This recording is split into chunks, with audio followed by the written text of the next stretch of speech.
Welcome back. The next property is flex wrap. We are going to go with this one very quickly. So this one is very simple. It basically specifies whether or not should the flex item wrap in the container. So basically, this is the property that's going to deal with what will happen if the flex item go outside the flex container or the parent element. So there are three simple properties. No wrap, which means it will not do anything and it will allow the child elements to go outside the parent container. Wrap will basically move it to the next line, and then wrap reverse will basically start from the next line first and then go in the upward direction. So it will start like this: 0 1 2 3 4 5 6 and then 7 8 9. So basically it will just do the wrap and then reverse it vertically if the direction is row, or horizontally if the direction is column. Always remember the concept of main axis and the cross axis while working with Flexbox. So let's get started. Let's have a look at the code and let's try implementing it.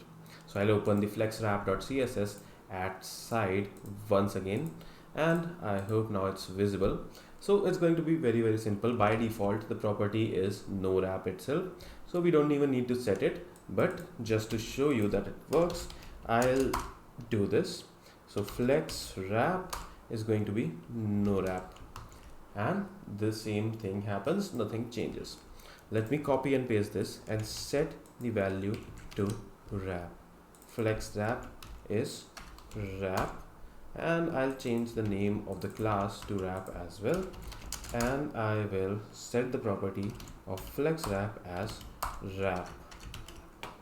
And now you can see it actually fits the children, fits the contents in the parent container. And the last one is nothing but the wrap reverse. Let's quickly have a look at that as well.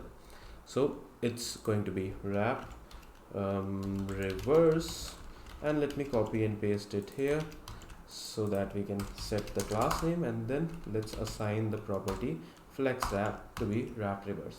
And now here, as you can see, it just reverses the direction of wrap. So now the items are starting from the bottom: 0 1 2 3 4 5 6 7 8 9. So that was as simple as that. So this was the flex wrap property, and then in the next video we are going to see the final one for the parent container, the align content property. See you in the next video. Bye bye.